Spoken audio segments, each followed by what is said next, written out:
সূরা হুদ বাংলা অনুবাদ ৯১ আয়াত থেকে। বিসমিল্লাহির রহমানির রহিম। তারা বলল, হে শুআয়ব আলাইহিসসালাম, আপনি যা বলেছেন তার অনেক কথাই আমরা বুঝি নাই। আমরা তো আপনাকে আমাদের মধ্যে দুর্বল ব্যক্তিরূপে মনে করি। আপনার ভাই বন্ধুরা না থাকলে আমরা আপনাকে প্রস্তরাঘাতে হত্যা করতাম। আমাদের দৃষ্টিতে আপনি কোনো মর্যাদাবান ব্যক্তি নন। শুআয়ব আলাইহিসসালাম বলল, হে আমার জাতি, আমার ভাই বন্ধুরা কি তোমাদের কাছে আল্লাহর চেয়ে প্রভাবশালী, আর তোমরা তাকে বিস্তৃত হয়ে পেছনে ফেলে রেখেছ? নিশ্চয়ই তোমাদের কার্যকলাপ আমার পালনকর্তার আয়ত্তে রয়েছে। আর হে আমার জাতি, তোমরা নিজ স্থানে কাজ করে যাও, আমিও কাজ করছি। অচিরেই জানতে পারবে কার উপর অপমানকর আযাব আসে আর কে মিথ্যাবাদী। আর তোমরাও অপেক্ষায় থাকো, আমিও তোমাদের সাথে অপেক্ষায় রইলাম। আর আমার হুকুম যখন এলো, আমি শুআয়ব আলাইহিসসালাম ও তার সঙ্গী ঈমানদারগণকে নিজ রহমতে রক্ষা করি। আর পাপিষ্ঠদের উপর বিকট গর্জন পতিত হলো। ফলে ভোর না হতেই তার নিজেদের ঘরে উপুড় হয়ে পড়ে রইল, যেন তারা সেখানে কখনো বসবাসই করেনি। জেনে রাখো, সামুদের প্রতি অভিসম্পাতের মতো মাদিয়ানবাসীদের উপরও অভিশাপ। আর আমি মূসা আলাইহিসসালামকে প্রেরণ করি আমার নির্দেশনাদি ও সুস্পষ্ট সনদসহ ফেরাউন ও তার পরিষদবর্গের কাছে। তবু তারা ফেরাউনের হুকুমে চলতে থাকে, অথচ ফেরাউনের কোনো কথা ন্যায়সঙ্গত ছিল না। কিয়ামতের দিন সে তার জাতির লোকদের আগে আগে থাকবে এবং তাদেরকে জাহান্নামের আগুনে পৌঁছে দিবে, আর সেটা অতীব নিকৃষ্ট স্থান, সেখানে তারা পৌঁছেছে। আর এ জগতেও তাদের পেছনে লানত রয়েছে এবং কিয়ামতের দিনেও অত্যন্ত জঘন্য প্রতিফল যা তারা পেয়েছে। এ হচ্ছে কয়েকটি জনপদের সামান্য ইতিবৃত্ত যা আমি আপনাকে শোনাচ্ছি। তন্মধ্যে কোনোটি এখনও বর্তমান আছে, আর কোনোটি শিকড় কেটে দেয়া হয়েছে। আমি কিন্তু তাদের প্রতি জুলুম করি নাই, বরং তারা নিজেরাই নিজের উপর অবিচার করেছে। বলে আল্লাহকে বাদ দিয়ে তারা যেসব মাবুদকে ডাকত, আপনার পালনকর্তার হুকুম যখন এসে পড়ল, তখন কেউ কোনো কাজে আসলো না। তারা শুধু বিপর্যয়ই বৃদ্ধি করল। আর তোমার পরওয়ারদিগার যখন কোনো পাপপূর্ণ জনপদকে ধরেন, তখন এমনইভাবেই ধরে থাকেন, নিশ্চয়ই তার পাকড়াও খুবই মারাত্মক, বড়ই কঠোর। নিশ্চয়ই ইহার মধ্যে নিদর্শন রয়েছে এমন প্রতিটি মানুষের জন্য যে আখিরাতের আযাবকে ভয় করে। উহা এমন একদিন যেদিন সব মানুষই সমবেত হবে, সেই দিনটি যে হাজিরের দিন। আর আমি যে উহা বিলম্বিত করি তা শুধু একটি ওয়াদার কারণে, যা নির্ধারিত রয়েছে। যেদিনটা আসবে সেদিন আল্লাহর অনুমতি ছাড়া কেউ কোনো কথা বলতে পারে না। অতঃপর কিছু লোক হবে হতভাগ্য আর কিছু লোক সৌভাগ্যবান।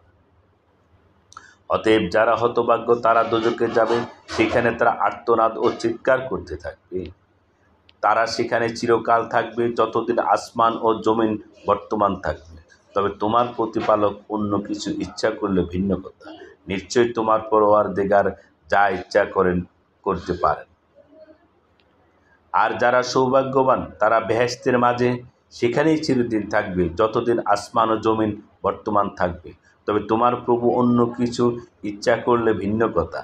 এই দানের ধারাবাহিকতা কখনো ছিন্ন হওয়ার নয়।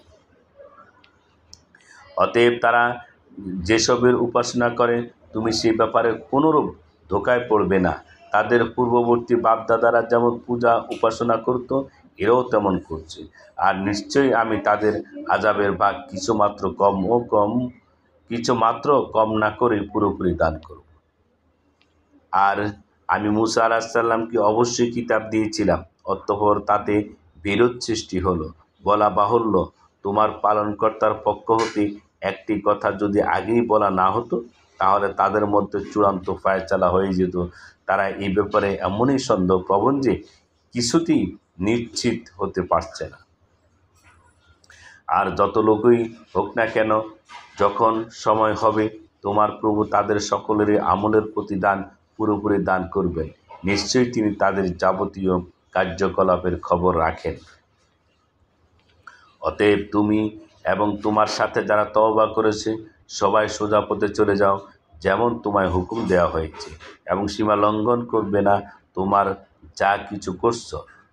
যা কিছু করছো নিশ্চয়ই তিনি তার প্রতি দৃষ্টি রাখেন। আর পাপিষ্ঠদের প্রতি ঝুঁকবে না, নতুবা তোমাদেরকেও আগুনে ধরবে। আর আল্লাহ ব্যতীত তোমাদের কোনো বন্ধু নেই, অতএব কোথাও সাহায্য পাবে না। আর দিনের দুই প্রান্তেই নামাজ ঠিক রাখবে, এবং রাতের প্রান্তভাগে পূর্ণ কাজ অবশ্যই পাপ দূর করে দেয়। যারা স্মরণ রাখে তাদের জন্য এটি এক মহাস্মারক। আর ধৈর্য ধারণ করো, নিশ্চয়ই আল্লাহ পুণ্যবানদের প্রতিদান বিনষ্ট করেন না। কাজেই তোমাদের পূর্ববর্তী জাতিগুলির মধ্যে এমন সৎকর্মশীল কেন রইল না, যারা পৃথিবীতে বিপর্যয় সৃষ্টি করতে বাধা দিত? তবে মুষ্টিমেয় লোক ছিল যাদেরকে আমি তাদের মধ্য হতে রক্ষা করেছি। আর পাপিষ্ঠরা তো ভোগ বিলাসে মত্ত ছিল, যার সামগ্রী তাদেরকে যথেষ্ট দেওয়া হয়েছিল। আসলে তারা ছিল মহা অপরাধী। আর তোমার পালনকর্তা এমন নন যে জনবসতিগুলিকে অন্যায়ভাবে ধ্বংস করে দিবেন, সেখানকার লোকেরা সৎকর্মশীল হওয়া সত্ত্বেও। আর তোমার পালনকর্তা যদি ইচ্ছে করেন তবে অবশ্যই সব মানুষকে একই জাতিসত্তায় পরিণত করতে পারতেন, আর তারা বিভিন্ন ভাগে বিভক্ত হতো না।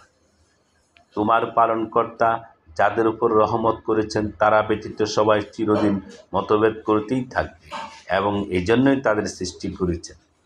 আর তোমার আল্লাহর কথাই পূর্ণ হলো যে অবশ্যই আমি জাহান্নামকে জিন ও মানুষ দ্বারা একযোগে ভর্তি করব। আর আমি রসুলগণের সব বৃত্তান্তই তোমাকে বলেছি, যদ্বারা তোমার অন্তরকে মজবুত করেছি। আর এভাবেই তোমার নিকট মহাসত্য এবং ঈমানদারদের জন্য নসিহত ও স্মরণীয় বিষয়বস্তু এসেছে। আর যারা ঈমান আনে না তাদেরকে বলে দাও, তোমরা নিজ নিজ অবস্থায় কাজ করে যাও, আমরাও কাজ করে যাই, এবং তোমরাও অপেক্ষা করতে থাকো, আমরাও অপেক্ষায় রইলাম।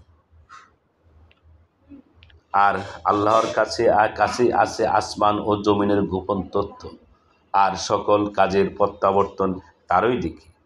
অতএব তার বন্দেগী করো এবং তার উপর ভরসা রাখো। আর তোমাদের কার্যকলাপ সম্বন্ধে তোমার পালনকর্তা কিন্তু বেখবর নন।